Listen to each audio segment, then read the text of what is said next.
जय हिंद दोस्तों, स्वागत है आप सभी का हमारी YouTube channel exam 2.0 study channel पर। आज का ये वीडियो काफ़ी खास होने वाला है क्योंकि इस वीडियो में हम लोग हिंदी भाषा के प्रमुख पुरस्कार और सम्मान से संबंधित प्रश्नों को कवर करेंगे। और ख़ास बात ये है कि ये यूपीपी परीक्षा जो 2018 और 19 में हुआ था, उससे संबंधित जितने भी प्रश्न पूछे गए हैं उसको हम लोग यहाँ पर कवर करने वाले हैं। तो चलिए बिना देर के इस वीडियो को शुरू करते हैं। और ये वीडियो आपको पसंद आता है तो इसको लाइक ज़रूर कीजिएगा, और चैनल को अभी तक सब्सक्राइब नहीं किया है तो चैनल को सब्सक्राइब करके बेल आइकन बटन भी दबा दीजिएगा और अपने दोस्तों के साथ शेयर करना बिल्कुल मत भूलिएगा। तो चलिए देखते हैं आज का पहला प्रश्न क्या दिया गया है। तो आज का पहला प्रश्न यहाँ पर दिया गया है कि माखनलाल चतुर्वेदी को किस रचना के लिए साहित्य अकादमी पुरस्कार दिया गया था। तो ये यूपीएसआई परीक्षा 2019 और यूपीपी परीक्षा 2019 में पूछा गया था। तो जल्दी से बताइए इसका करेक्ट आंसर, माखनलाल चतुर्वेदी को किस रचना के लिए साहित्य अकादमी पुरस्कार दिया गया था। तो इसका करेक्ट आंसर हो जाएगा ऑप्शन नंबर ए यानी हिम तरंगिणी के लिए। अगला प्रश्न दिया गया है दूसरा नंबर दिया गया कि 2017 का साहित्य अकादमी पुरस्कार किस लेखक को दिया गया। आपको बताना है कि 2017 का साहित्य अकादमी पुरस्कार किस लेखक को दिया गया है। ऑप्शन में से करेक्ट आंसर बता दीजिए। यूपीपी परीक्षा 2019 में पूछा गया है। तो इसका करेक्ट आंसर हो जाएगा ऑप्शन नंबर ए यानी रमेश कुंतल मेघ को। अगला प्रश्न यहाँ पर तीसरा नंबर दिया गया है कि श्री लाल शुक्ल को उनकी किस कृति पर व्यास सम्मान प्रदान किया गया है। तो बताइए इसका करेक्ट आंसर।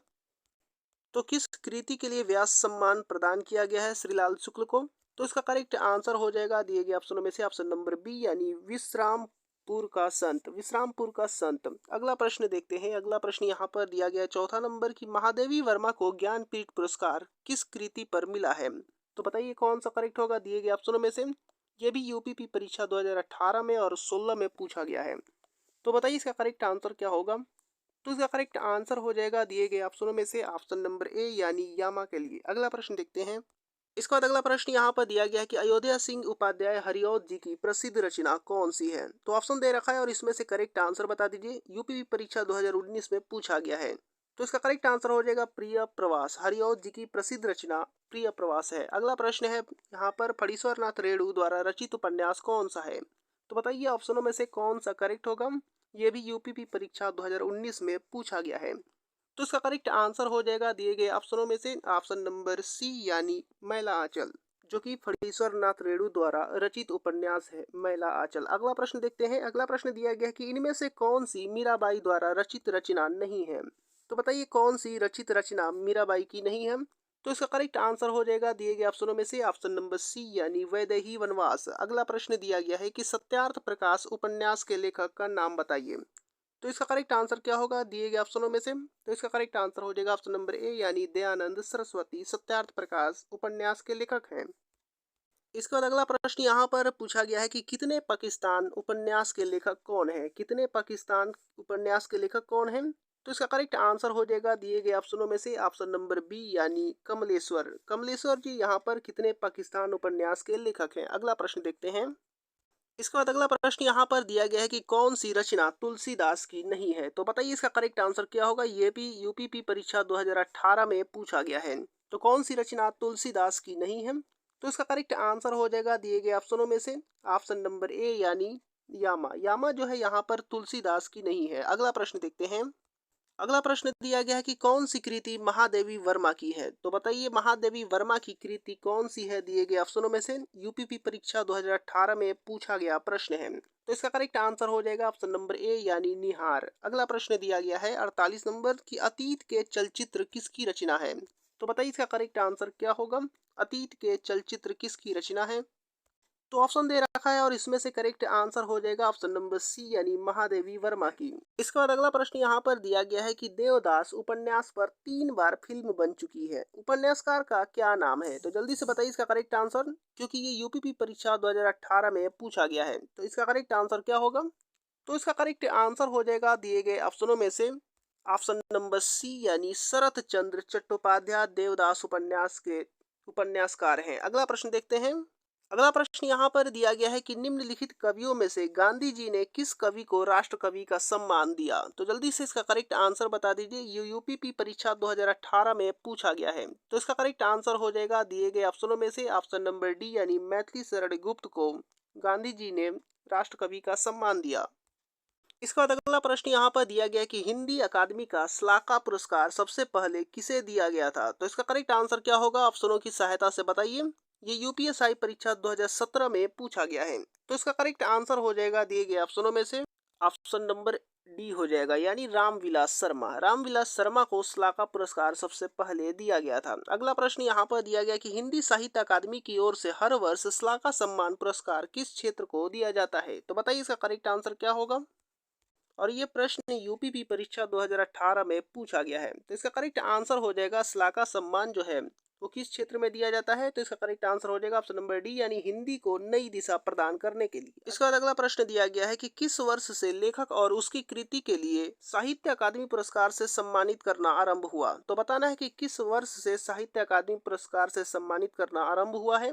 तो इसका करेक्ट आंसर हो जाएगा दिए गए ऑप्शनों में से ऑप्शन नंबर ए, यानी 1955 से। अगला प्रश्न यहाँ पर दिया गया है कि महादेवी वर्मा को यामा के लिए कौन सा पुरस्कार मिला। तो इसका करेक्ट आंसर बता दीजिए, कौन सा पुरस्कार मिला है यामा के लिए। तो इसका करेक्ट आंसर हो जाएगा ऑप्शन नंबर बी, यानी ज्ञानपीठ पुरस्कार। अगला प्रश्न दिया गया है कि सन 1955 में साहित्य अकादमी पुरस्कार किसे प्रदान किया गया था। तो बताइए इसका करेक्ट आंसर क्या होगा। तो इसका करेक्ट आंसर हो जाएगा दिए गए ऑप्शनों में से ऑप्शन नंबर सी, यानी माखनलाल चतुर्वेदी। माखनलाल चतुर्वेदी को 1955 में साहित्य अकादमी पुरस्कार दिया गया था। अगला प्रश्न देखते हैं। इसके बाद अगला प्रश्न दिया गया है कि परिंदे कहानी निम्नवर्णित में से किस कथाकार की है। तो बताना है कि किस कथाकार की परिंदे है कहानी है। तो इसका करेक्ट आंसर हो जाएगा दिए गए ऑप्शनों में से ऑप्शन नंबर सी, यानी निर्मला वर्मा। निर्मल वर्मा की परिंदे कहानी है। अगला प्रश्न देखते हैं। अगला प्रश्न यहाँ पर दिया गया कि मिर्जा गालिब किस शासक के दरबारी कवि थे। तो बताइए मिर्जा गालिब किस शासक के दरबारी कवि थे। तो इसका करेक्ट आंसर हो जाएगा दिए गए ऑप्शनों में से ऑप्शन नंबर डी, यानी बहादुर शाह जफर के। अगला प्रश्न दिया गया है कि बीजक किसकी रचनाओं का संग्रह है। तो जल्दी से इसका करेक्ट आंसर बता दीजिए। बीजक किसकी रचनाओं का संग्रह है, यूपीपी परीक्षा 2018 में पूछा गया है। तो इसका करेक्ट आंसर हो जाएगा दिए गए ऑप्शनों में से ऑप्शन नंबर ए, यानी कबीर की। अगला प्रश्न दिया गया है तुलसीदास द्वारा रचित रामचरितमानस में कितने कांड हैं। तो बताइए कितने कांड है रामचरितमानस में। तो इसका करेक्ट आंसर हो जाएगा दिए गए ऑप्शनों में से ऑप्शन नंबर ए, यानी कुल 7 कांड है। अगला प्रश्न दिया गया है। इसका बाद अगला प्रश्न यहाँ पर दिया गया है कि अज्ञे जी को किस कृति पर ज्ञानपीठ पुरस्कार मिला है। तो बताइए इसका करेक्ट आंसर क्या होगा। अज्ञे जी को किस कृति के लिए ज्ञानपीठ पुरस्कार मिला। तो इसका करेक्ट आंसर हो जाएगा दिए गए ऑप्शनों में से ऑप्शन नंबर बी, यानी कितनी नावों में कितनी बार अज्ञे जी की कृति है। अगला प्रश्न देखते हैं। अगला प्रश्न दिया गया है कि मृदुला गर्ग के उपन्यास मिलजुल मन को किस पुरस्कार से सम्मानित किया गया है। तो मिलजुल मन को किस पुरस्कार से सम्मानित किया गया है। तो बताइए इसका करेक्ट आंसर। तो इसका करेक्ट आंसर हो जाएगा ऑप्शन नंबर बी, यानी साहित्य अकादमी पुरस्कार से सम्मानित किया गया है। अगला प्रश्न दिया गया कि 17वें रमाकांत स्मृति कहानी पुरस्कार से किसे सम्मानित किया गया था। तो बताइए इसका करेक्ट आंसर क्या होगा। तो इसका करेक्ट आंसर हो जाएगा ऑप्शन नंबर ए, यानी इंदिरा डांगी। इंदिरा डांगी को यहाँ पर सम्मानित किया गया था। अगला प्रश्न दिया गया है कि मुक्ति बोध के लिए जैनेन्द्र कुमार को किस पुरस्कार से सम्मानित किया गया था। तो मुक्ति बोध के लिए जैनेन्द्र कुमार को किस पुरस्कार से सम्मानित किया गया था। तो इसका करेक्ट आंसर हो जाएगा ऑप्शन नंबर डी, यानी साहित्य अकादमी पुरस्कार से। अगला प्रश्न दिया गया है कि सन 2014 के साहित्य अकादमी पुरस्कार विजेता उपन्यासकार रमेश चंद्र शाह के उपन्यास का नाम क्या है। तो बताना है कि रमेश चंद्र शाह के उपन्यास का नाम क्या है। तो इसका करेक्ट आंसर हो जाएगा दिए गए ऑप्शनों में से ऑप्शन नंबर डी, यानी विनायक। अगला प्रश्न दिया गया है कि व्यास पुरस्कार से सम्मानित उपन्यास ना भूतो ना भविष्यति। ना भूतो ना भविष्यति के लेखक की रचना है। आपको बताना है कि लेखक किसके लेखक की रचना है। तो इसका करेक्ट आंसर हो जाएगा ऑप्शन नंबर बी, यानी नरेंद्र कोहली के। अगला प्रश्न दिया गया है कि प्रथम विश्व हिंदी सम्मेलन सन डैश में आयोजित किया गया था। तो बताना है कि किस सन में और कहाँ पर आयोजित किया गया था। तो इसका करेक्ट आंसर मैं आपको बता दे रहा हूँ। इसका करेक्ट आंसर हो जाएगा ऑप्शन नंबर डी, यानी 1975 नागपुर में आयोजित किया गया था प्रथम विश्व हिंदी सम्मेलन। अगला प्रश्न दिया गया है। इसका बाद अगला प्रश्न दिया गया है कि अलका सरावगी को किस रचना के लिए हिंदी साहित्य अकादमी का पुरस्कार मिला है। तो इसका करेक्ट आंसर क्या हो जाएगा। तो इसका करेक्ट आंसर होगा ऑप्शन नंबर ए, यानी कली कथा वाया बाईपास। अगला प्रश्न दिया गया है सन 1973 में साहित्य अकादमी पुरस्कार प्राप्त आलोक पर्व किसकी रचना है। तो आलोक पर्व किसकी रचना है ये बताना है। तो इसका करेक्ट आंसर हो जाएगा दिए गए ऑप्शनों में से ऑप्शन नंबर बी, यानी हजारी प्रसाद द्विवेदी जी की। अगला प्रश्न देखते हैं। इसके बाद अगला प्रश्न यहाँ पर 14 नंबर दिया गया है कि साकेत महाकाव्य पर कवि मैथिली शरण गुप्त को कौन सा पारितोषिक प्राप्त हुआ है। तो इसका करेक्ट आंसर हो जाएगा दिए गए ऑप्शनों में से ऑप्शन नंबर बी यानी मंगला प्रसाद। अगला प्रश्न दिया गया है महादेवी वर्मा को नीरजा के लिए कौन सा पुरस्कार प्राप्त हुआ है। तो इसका करेक्ट आंसर हो जाएगा दिए गए ऑप्शनों में से ऑप्शन नंबर सी यानी सिकसरिया पदक। इसके बाद अगला प्रश्न देखते हैं। अगला प्रश्न दिया गया कि किस कवि को सोवियत लैंड नेहरू पुरस्कार से सम्मानित किया गया है। तो इसका करेक्ट आंसर हो जाएगा दिए गए ऑप्शनों में से ऑप्शन नंबर डी यानी सुमित्रा नंदन पंत को। अगला प्रश्न दिया गया है कि लोकायतन कृति के लिए सोवियत लैंड नेहरू पुरस्कार किसे दिया गया था। तो इसका करेक्ट आंसर हो जाएगा ऑप्शनों में से ऑप्शन नंबर डी यानी सुमित्रा नंद पंत को। इसके बाद अगला प्रश्न देखते हैं। अगला प्रश्न दिया गया कि अज्ञे जी को किस कृति पर भारतीय ज्ञानपीठ पुरस्कार मिला। तो इसका करेक्ट आंसर हो जाएगा दिए गए ऑप्शनों में से ऑप्शन नंबर डी यानी कितनी नावों में कितनी बार। अगला प्रश्न दिया गया है 19 नंबर की निम्न में से कौन सी कृति सन 1963 में साहित्य अकादमी पुरस्कार विजेता अमृत राय की है। तो बताना है कि अमृत राय की कौन सी कृति है। तो इसका करेक्ट आंसर हो जाएगा ऑप्शन नंबर यहाँ पर डी यानी प्रेमचंद कलम का सिपाही। इसके बाद अगला प्रश्न हम देखते हैं। अगला प्रश्न दिया गया है कि वर्ष 1982 में इनमें से किसे ज्ञानपीठ पुरस्कार मिला है। तो बताना है कि किसे ज्ञानपीठ पुरस्कार मिला है।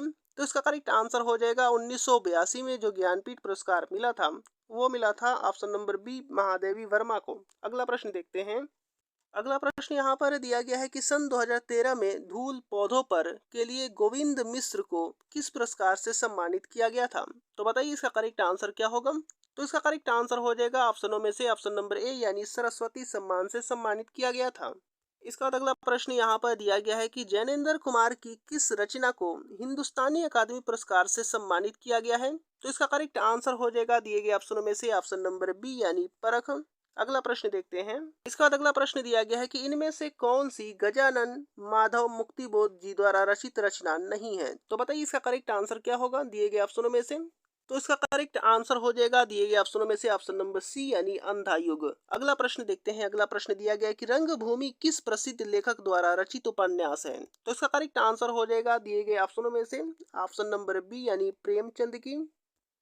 इसके बाद अगला प्रश्न भी यहाँ पर दिया गया है जो कि यूपीपी परीक्षा 2019 में पूछा गया है। तुलसीदास जी द्वारा रचित प्रसिद्ध महाकाव्य का नाम क्या है। तो बताइए इसका करेक्ट आंसर क्या होगा।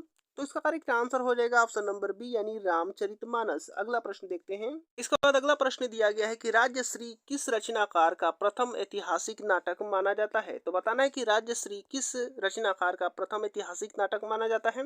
तो इसका करेक्ट आंसर हो जाएगा ऑप्शन नंबर डी यानी जयशंकर प्रसाद का। अगला प्रश्न दिया गया है पंच परमेश्वर किस रचनाकार की प्रथम कहानी मानी जाती है।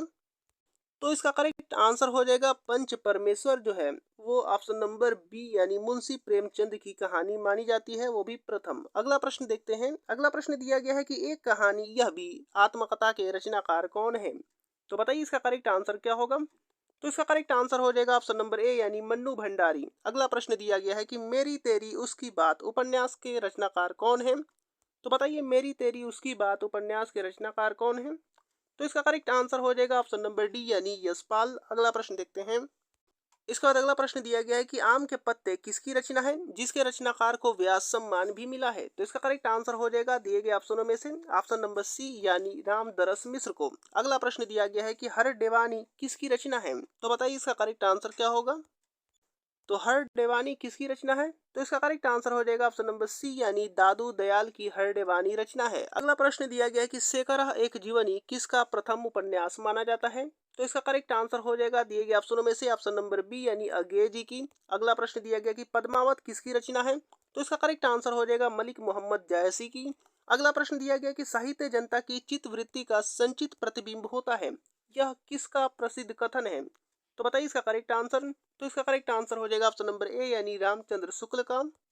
अब अगला प्रश्न देखते हैं। अगला प्रश्न दिया गया कि हिंदी में वैज्ञानिक आलोचना का सूत्रपात किसने किया।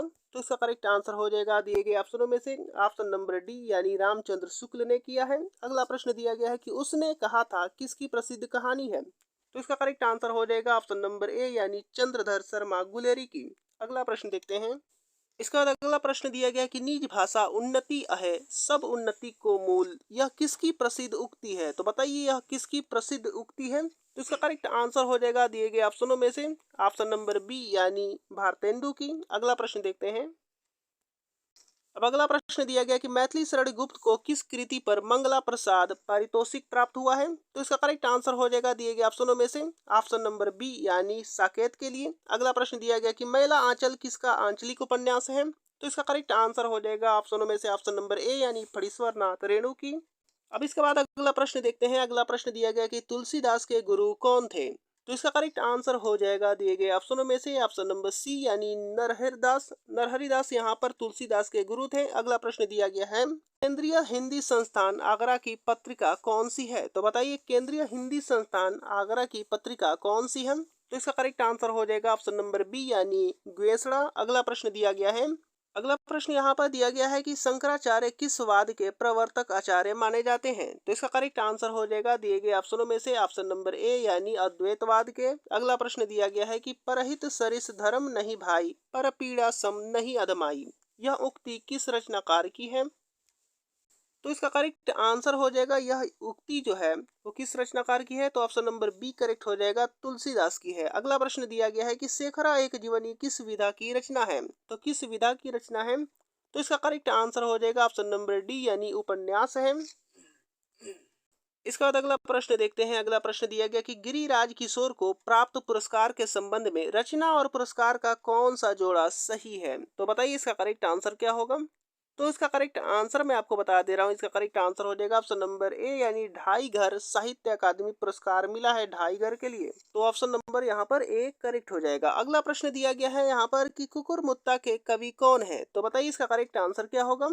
तो इसका करेक्ट आंसर हो जाएगा ऑप्शन नंबर डी यानी सूर्यकांत त्रिपाठी निराला। अगला प्रश्न दिया गया है कि अरुण कमल को किस कृति के लिए साहित्य अकादमी पुरस्कार प्राप्त हुआ है। तो ऑप्शनों में से करेक्ट आंसर हो जाएगा ऑप्शन नंबर डी यानी नए इलाके के लिए। अगला प्रश्न देखते हैं।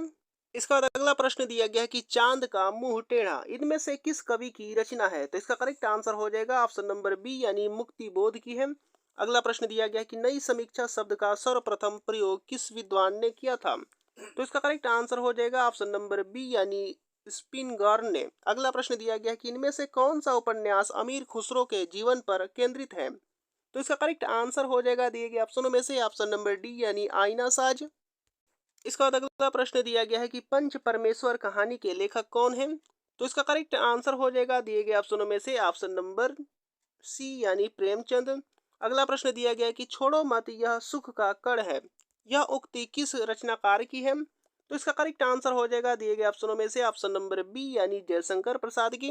इसका अगला प्रश्न दिया गया कि हिंदी के किस रचनाकार को प्रथम सरस्वती सम्मान मिला। तो इसका करेक्ट आंसर हो जाएगा दिए गए ऑप्शनों में से ऑप्शन नंबर सी यानी हरिवंश राय बच्चन को। अगला प्रश्न दिया गया कि कथा सतीसर उपन्यास के लिए किन्हें व्यास सम्मान प्राप्त हुआ है।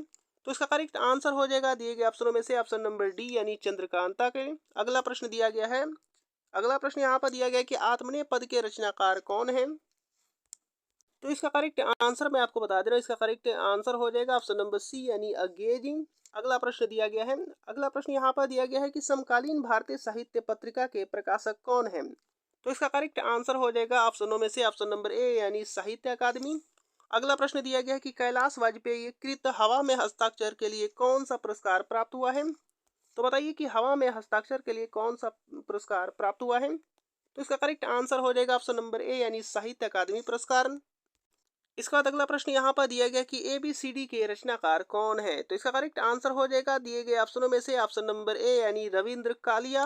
अगला प्रश्न देखते हैं। अगला प्रश्न यहाँ पर दिया गया है कि वागर्थ पत्रिका के प्रकाशक कौन है। तो वागर्थ पत्रिका के प्रकाशक जो है वो हो जाएगा भारतीय भाषा परिषद। ऑप्शन नंबर ए करेक्ट हो जाएगा।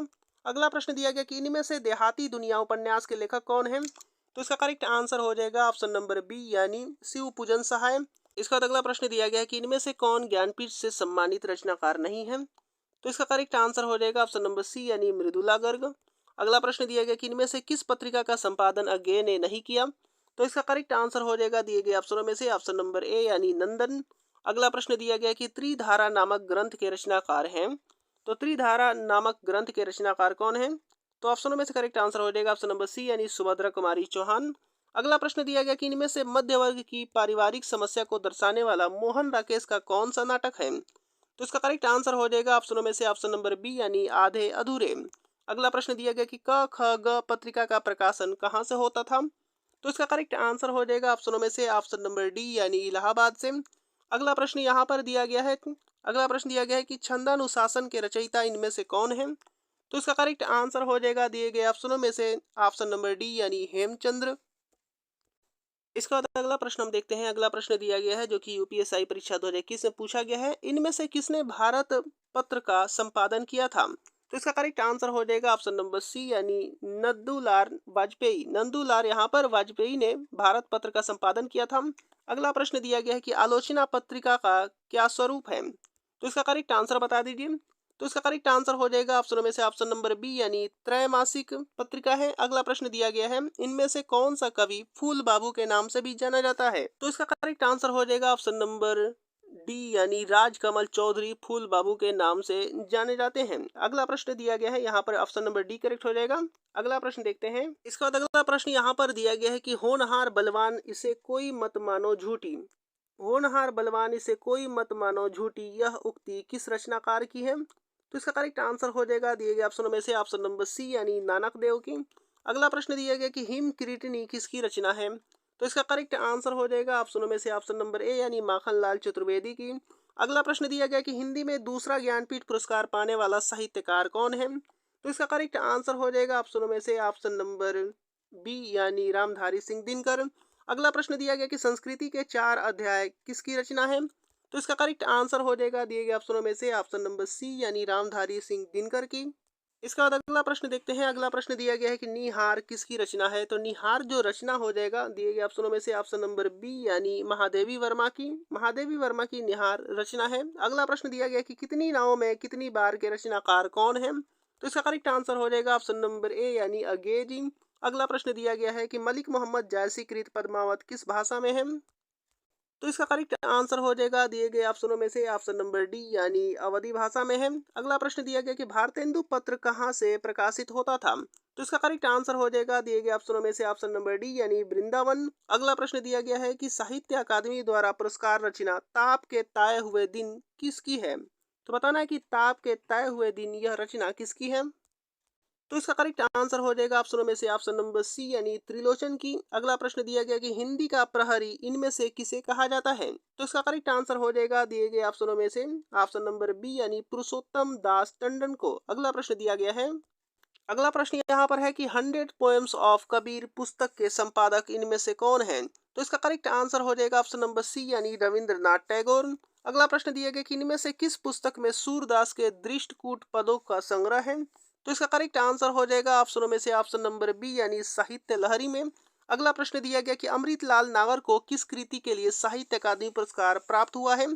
तो इसका करेक्ट आंसर हो जाएगा ऑप्शन नंबर ए यानी अमृत और विष के लिए। अगला प्रश्न यहाँ पर दिया गया है कि भारतेंदु हरिश्चंद्र किस पत्रिका के संपादक थे। तो इसका करेक्ट आंसर हो जाएगा दिए गए ऑप्शनों में से ऑप्शन नंबर सी यानी कवि वचन सुधा के। इसके बाद अगला प्रश्न हम देखते हैं। अगला प्रश्न यहाँ पर दिया गया कि सुख दुख की भाव विषमयी अवस्था विशेष का गिने चुने शब्दों में स्वर साधना का उपयुक्त चित्रण कर देना ही गीत है, यह उक्ति किस रचनाकार की है। तो इसका करेक्ट आंसर हो जाएगा दिए गए ऑप्शनों में से ऑप्शन नंबर डी यानी महादेवी वर्मा की है। अगला प्रश्न यहाँ पर दिया गया है कि आह वेदना मिली विदाई, यह उक्ति किस रचनाकार की है। तो इसका करेक्ट आंसर हो जाएगा ऑप्शनों में से ऑप्शन नंबर सी यानी जयशंकर प्रसाद की। इसके बाद अगला प्रश्न हम देखते हैं। अगला प्रश्न दिया गया कि कितना अकेला आकाश किस विधा की रचना है। तो किस विधा की रचना है कितना अकेला आकाश। तो इसका करेक्ट आंसर हो जाएगा ऑप्शन नंबर डी यानी यात्रावृत। अगला प्रश्न दिया गया कि चित्त कोबरा के उपन्यासकार कौन है। तो चित्त कोबरा के उपन्यासकार कौन है ये बताना है। तो इसका करेक्ट आंसर हो जाएगा ऑप्शनों में से ऑप्शन नंबर ए यानी मृदुला गर्ग। अगला प्रश्न दिया गया कि किस कृति के लिए निर्मल वर्मा को साहित्य अकादमी पुरस्कार प्राप्त हुआ। तो इसका करेक्ट आंसर हो जाएगा ऑप्शन नंबर सी यानी कौवे और काला पानी के लिए। अगला प्रश्न दिया गया है कि रुद्र संप्रदाय का प्रवर्तक कौन है। तो इसका करेक्ट आंसर हो जाएगा ऑप्शनों में से ऑप्शन नंबर यहाँ पर ए यानी विष्णु स्वामी। अगला प्रश्न दिया गया है कि विद्यापति किससे संबंधित कवि है। तो विद्यापति किससे संबंधित कवि है। तो इसका करेक्ट आंसर हो जाएगा ऑप्शन नंबर ए यानी मैथिली के। इसके बाद अगला प्रश्न हम देखते हैं। इसके बाद अगला प्रश्न हम देखते हैं। अगला प्रश्न दिया गया है कि गिरिराज किशोर को उनकी किस रचना के लिए व्यास सम्मान प्राप्त हुआ।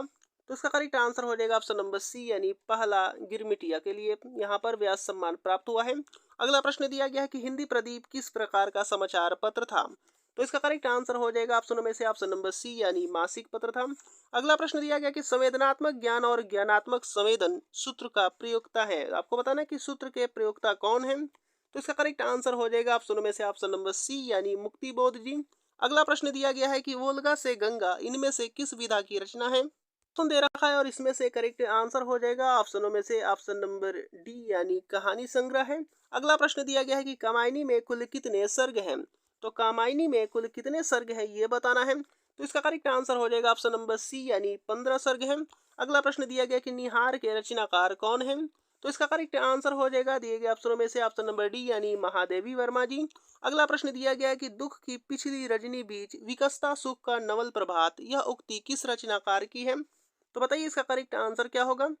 तो इसका करेक्ट आंसर हो जाएगा ऑप्शन नंबर बी यानी जयशंकर प्रसाद की। अगला प्रश्न दिया गया कि बहुवचन पत्रिका के प्रकाशक कौन है। तो इसका करेक्ट आंसर हो जाएगा दिए गए ऑप्शनों में से ऑप्शन नंबर ए यानी महात्मा गांधी अंतर्राष्ट्रीय हिंदी विश्वविद्यालय। इसके बाद अगला प्रश्न देखते हैं। अगला प्रश्न दिया गया है कि सुमित्रा नंदन पंत की किस कृत के लिए ज्ञानपीठ पुरस्कार मिला। तो इसका करेक्ट आंसर हो जाएगा दिए गए ऑप्शनों में से ऑप्शन नंबर बी यानी चिदम्बरा के लिए। अगला प्रश्न दिया गया कि अज्ञेय कृत कितनी नाव में कितनी बार के लिए कौन सा पुरस्कार प्राप्त हुआ है। तो इसका करेक्ट आंसर हो जाएगा ऑप्शन नंबर सी यानी ज्ञानपीठ पुरस्कार प्राप्त हुआ है। अगला प्रश्न दिया गया कि मोको कहाँ ढूंढे बंदे मैं तो तेरे पास में यह उक्ति किस संत कवि की है। तो इसका करेक्ट आंसर हो जाएगा ऑप्शन में से ऑप्शन नंबर बी यानी कबीरदास की है। इसके बाद अगला प्रश्न हम देखते हैं। अब अगला प्रश्न यहाँ पर दिया गया कि चंद्रगुप्त किसकी प्रसिद्ध नाटक है। आपको बताना है कि चंद्रगुप्त किसका प्रसिद्ध नाटक है। यूपीएससी परीक्षा 2021 में पूछा गया है। तो इसका करेक्ट आंसर हो जाएगा ऑप्शन नंबर बी यानी जयशंकर प्रसाद की।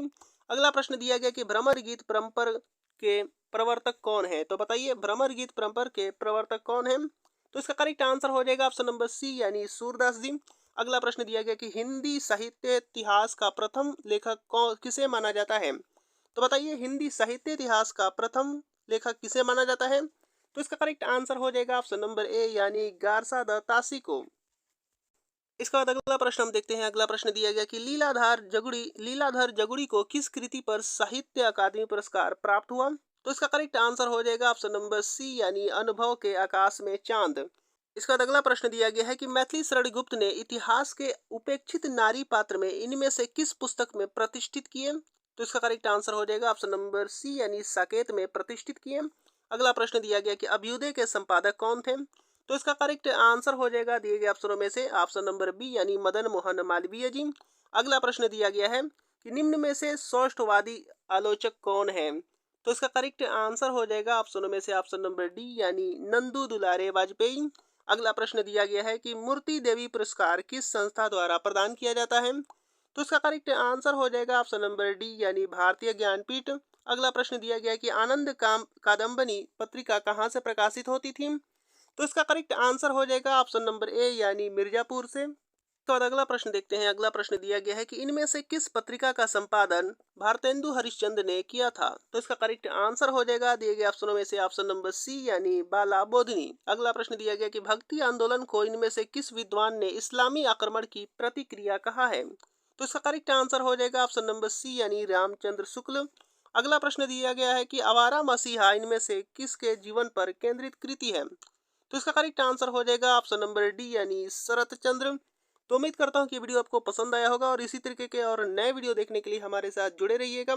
तो चैनल को अभी तक सब्सक्राइब नहीं किया है तो चैनल को सब्सक्राइब करके बेल आइकन बटन भी दबा दीजिए। तो मिलते हैं अगले वीडियो में अगले क्वेश्चन के साथ।